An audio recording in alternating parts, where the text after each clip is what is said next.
Yeah. Good evening.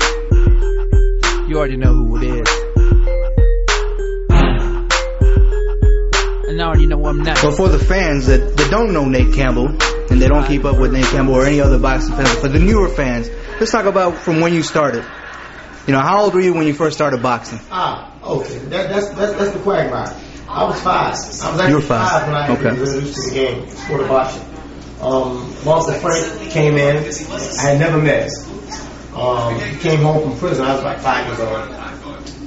And I never met him. I never, ever met him. He met me. I never met him. And he watched me what we call slap boxing. Me and my cousins out front doing all slap boxing things. Well, you got some long arms. I'm like, huh? And when you think about it, I was always all arms and legs. I never was a tall kid, but I was all arms and legs.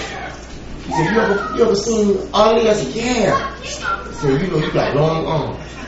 Your arms will be long like his when you get big. I said, oh. So I'm going to show you how to use them.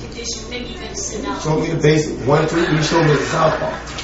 Right hand forward, left hand back. And I was that way till I was 25 years old, 24 years old. I fought southpaw. And even when I was 17 years old, going to the gyms and trying to, learn some more about boxing because there was one gym open in town, the Main Street Gym. I was still fighting southpaw at 112 pounds. Tommy Too Quick Richardson was cruiserweight in the gym. He was IDF, getting ready to fight for the IDF. And I told him one day, I'm gonna be better than you. I see him in the gym right now when I go to the gym over here on Main Street. He's like, you actually did what you said you were gonna do. When it shot me, he actually remembered it. It stuck with him as long as it stuck with me. I mean, so where I came from is a kid that had long arms, big hands for a size. I wasn't one of those guys that's like my tutelage hasn't been the greatest boxing trainers in the world all my life. I kind of fell in there. And you turned pro when? About 28 years old? I was 27 years old. 27 years old. I was 28. I turned pro in 2001. In 2000. Turned pro in 2000. February 2nd. In Tallahassee, Florida, at the Moon. I was 27 years, 11 months old, almost. And turned pro as a welterweight. Against a guy named Storyfield, was like 5-14. But I couldn't get a fight with anyone else. I mean, I was considered a punching amateur, so that kind of follows you. That follows you, especially in the South, because everybody knows that you've been knocking guys out in the amateurs. The head game, where I was knocking guys out fluid. When you hit a guy with an 8-ounce glove, it's going to happen. So I couldn't get fights. J.C. Koresh gave me my first fight on his card. I tried to sign me, but I didn't feel satisfied. I just couldn't see myself signing with him. French guy from overseas, does shows in America. And I just didn't feel like it was something that I wanted to do. The other guy that was working with me, Frank Jimenez, who was my trainer at the time. And so I didn't sign with him. So things started slow for me. I had 2 fights, and then I sat for a while. And I hooked up with Jim Alford.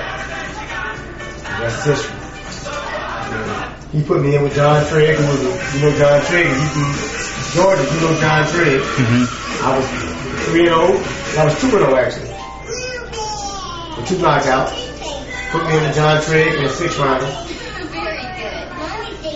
Never stopped fighting. Fought 5 times the first year, 11 times the next year. By the time you saw me, I was a Savannah fighting regular. Yes, exactly.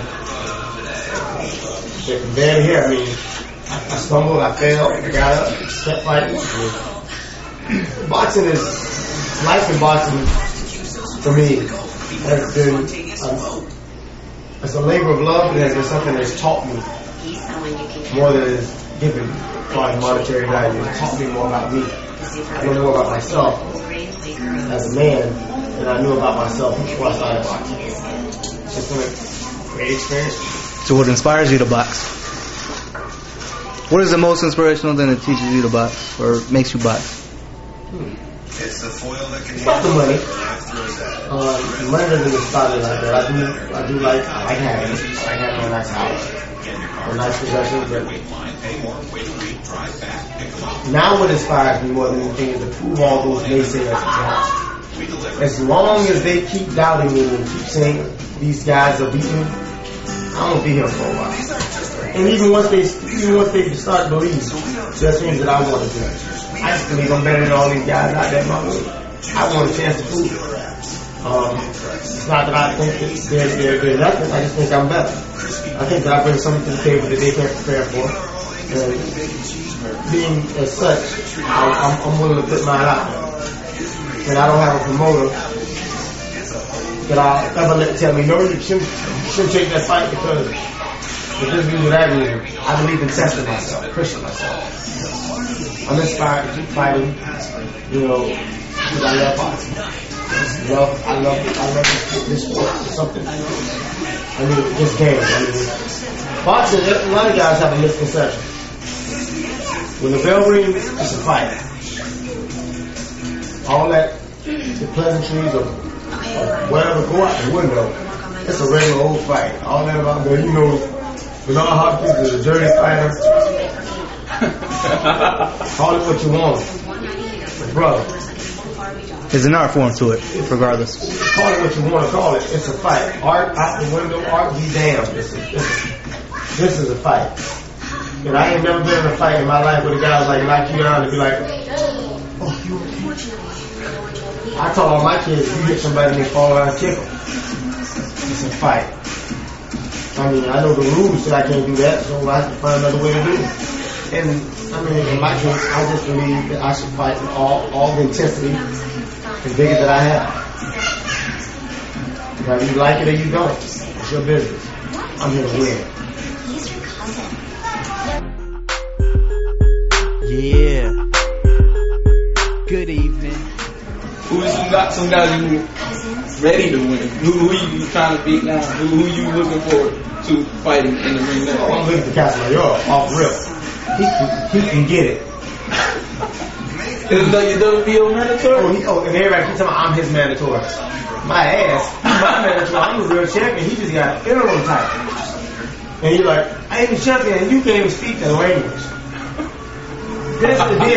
Then when he does speak Spanish, for those of you, those are the Spanish-speaking people, for those Spanish-speaking people who are watching this, you all know that the guy that translates for him does not properly translate what he is saying. I'm just saying though. I've been around the gym, with a few Spanish people, so I know a few words. And I know when I'm being hoodwinked in English and in Spanish. And Casamayor's people really do him a disservice because he don't have the kind of firepower they make him out to have. The little Louis Cuba's kid, the little fat boy. Yeah. You don't want to see me. What do you want to tell him personally? I'll translate it for you in Spanish. Oh. You tell him what you want, and I'm going to translate it for you in Spanish. Tell Joel Casamayor, much respect for him for doing all that he has done in boxing. Joel Casamayor, tenemos mucho respeto por ti por lo que has hecho por boxeo. But he knows I'm the better fighter.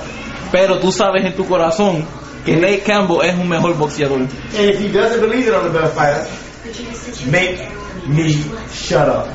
Y si no crees que él es el mejor boxeador, hazlo callarse la boca en el ring. And they'll pay for that. And HBO will pay for that. Y todo el mundo va a pagar por eso. Yeah.